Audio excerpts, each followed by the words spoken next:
Colonel साहब, मेरे मन में बहुत सवाल हैं और यहाँ जितने लोग हैं उनके मन में भी। तो कर्नल नामा से शुरुआत करते हैं।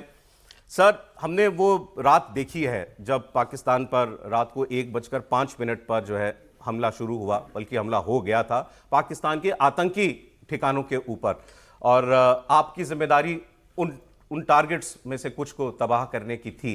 तो जितना आप हमें बता पाएं, क्योंकि बहुत सी चीज़ें क्लासिफाइड होंगी, गोपनीय होंगी, आप लोग नहीं बता, हो सकता है ना शेयर कर पा रहे हो, लेकिन वो रात याद करते हैं सर, तो अभी क्या याद आता है?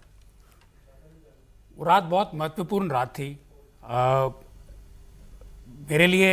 मैं अपनी यूनिट का कमांडिंग ऑफिसर हूँ और अपनी जो टुकड़ी जिसे ये मिशन मिला था उसको लीड कर रहा था, और मिशन था कि पाकिस्तान के आतंकी ठिकानों को बर्बाद करना है।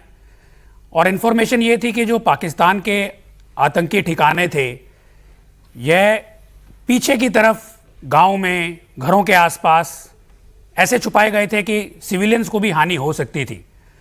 तो हमारे दिमाग में ये भी एक ख्याल था कि चाहे वो किसी भी देश का नागरिक हो, एक इनोसेंट सिविलियन को हानि नहीं होनी चाहिए।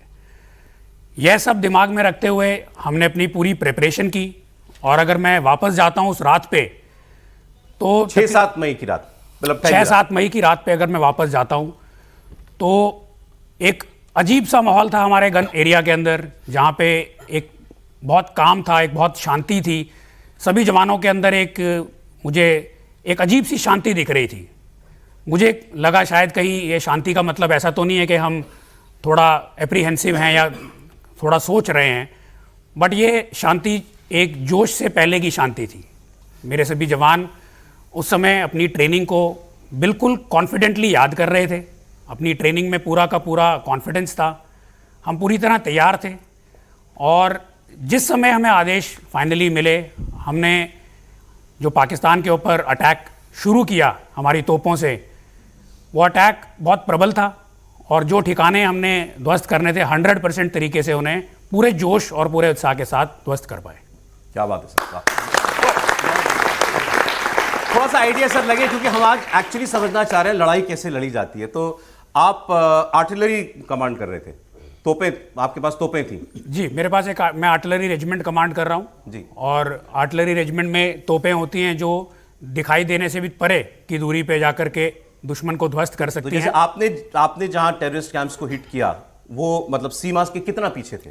तकरीबन 30 से 40 किलोमीटर दूर। अच्छा। और ऐसे इलाकों में जहाँ पे अगर हम ध्यान नहीं देते या हमारा प्लानिंग में कुछ गड़बड़ रह जाती तो सिविलियंस को भी हानि हो सकती थी, बट हमारी प्लानिंग बिल्कुल परफेक्ट थी। हमारे को जो इन्फॉर्मेशन मिली थी वो बड़ी परफेक्ट थी, और जिस प्रकार से हमने उस मिशन को अंजाम दिया, मुझे बहुत खुशी है बताते हुए कि कोई भी सिविलियन हानि नहीं हुई। जिन टेररिस्ट कैंप्स को हम टारगेट कर रहे थे 100% तरीके से उन्हीं को टारगेट किया। जो जस्टिस सर्व करना था वो जस्टिस सर्व कर पाए। दुश्मन देश का भी इनोसेंट नागरिक, उसको कोई क्षति ना पहुंचे, ये भी सोचती है भारतीय सेना। ये तो बड़ा मुश्किल काम है, मतलब आपके पास इतनी सटीक इंफॉर्मेशन थी उस वक्त की इसी जगह पर मेरा गोला गिरेगा, और आप मतलब इतने कॉन्फिडेंट थे कि ये जरा भी दाएं बाएं नहीं जाएगा।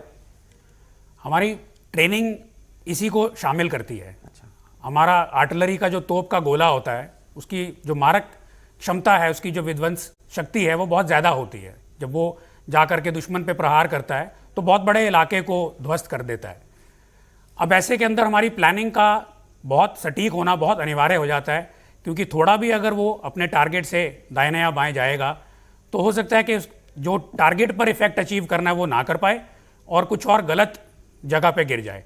तो ये हमारी ट्रेनिंग का हिस्सा है कि हम इस तरह की इंफॉर्मेशन बिल्कुल सटीक तरीके से गैदर करें, जहाँ पे फायर करना है बिल्कुल वहीं फायर करें, और टारगेटेड तरीके से जिसे हमने टारगेट करना है उसी को। आपके निशाने पे कितने टारगेट्स थे?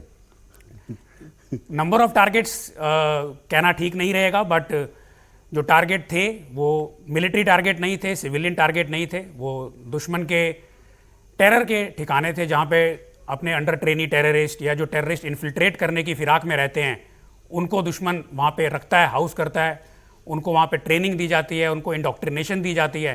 तो ऐसे जगहों की इन्फॉर्मेशन थी जहाँ पे ये टेररिस्ट बड़े संख्या में एकत्रित हैं, शायद आने वाले समय में इन्फिल्ट्रेट करने की कोशिश करें, तो उनको उनके घर में घुस के ही ध्वस्त किया। सर ये कैसे पता चलता है कि आपने तो फायर कर दिया, कि मतलब मैं कामयाब हुआ कि नहीं हुआ, मतलब मेरा जो इंटेंशन था जिस जगह हिट करने का वहां हिट हुआ कि नहीं हुआ, इसको कैसे पता लगाते हैं?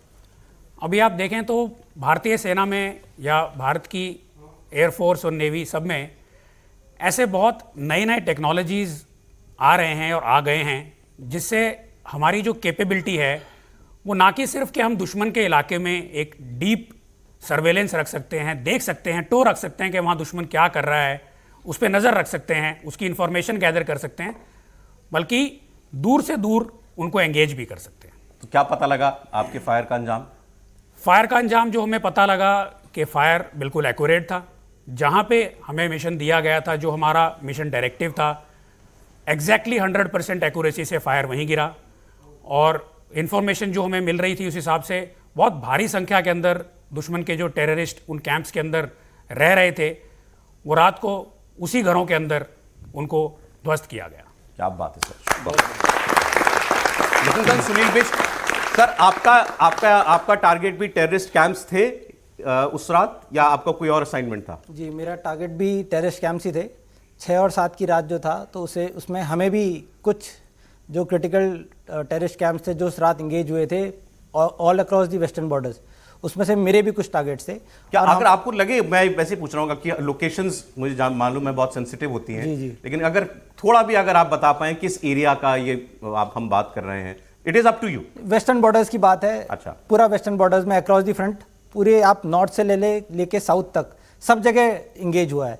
हमारा भी कुछ उसी जो 9 क्रिटिकल टारगेट्स इंगेज हुए थे, उसमें से कुछ क्रिटिकल टारगेट्स हमारे भी थे, सर और मेरे कुछ थे, तो उसमें से कुछ टारगेट्स हमारे थे जो हमने इंगेज किए हैं। आप भी आर्टिलरी से ही? जी, मैं भी बिल्कुल आर्टिलरी से हूँ। और जैसे सर ने अभी बताया, तो आर्टिलरी और इंडियन आर्मी एज सच एक मॉडर्नाइजेशन के दौर से गुजर रहा है, तो उसमें लेटेस्ट टेक्निक्स और इक्विपमेंट हैं जो अभी आर्टिलरी में आ रहा है। तो पहले क्या होता था कि आर्टिलरी में आपको एक गन को रेडी करने में काफ़ी टाइम लगता था, 20 से 30 मिनट लग जाते थे। अभी क्या है कि लेटेस्ट गन्स ऐसी आ गई हैं कि आप 2 या 3 मिनट के अंदर आप रेडी हो जाते हैं बिल्कुल फायर करने के लिए। आप गए, एक जगह पर आए, अपने जिस लोकेशन में जहाँ पर आपने ईयरमार्क कर रखा है आपको उस जगह पे आके फायर करना है, तो वहाँ पर आए और विद इन आप 2-3 मिनट रेडी हैं और आप सीधे राउंड लॉन्च कर सकते हैं। तो ये धीरे धीरे ऐसे मॉडर्नाइजेशंस हैं जो इंडियन आर्टिलरी और इंडियन आर्मी में आ रहे हैं। और एक सवाल आपने जैसे पूछा था कि आपको आपके टारगेट्स का अंदाज़ा कैसे हुआ, कि उस पर इफेक्ट कैसे पता चला, वो तो आप लोगों ने दिखाया हमें। अगले दिन जब आपने रील्स करी और आपने जो सारे वीडियोस दिखाए,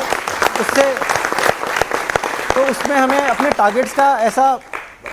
टारगेट्स का इतना डिटेल स्टडी किया था, सैटेलाइट इमेजरी चाहे जितनी भी इमेजरी से उसे इतना डिटेल तरीके से एनालिसिस कर रखा था कि जब आपने वो अगले दिन रील्स चलाई और सारे वीडियो दिखाए, हम पिन पॉइंट करके बता सकते हैं, देखिए हमारा टारगेट का इफेक्ट ये रहा।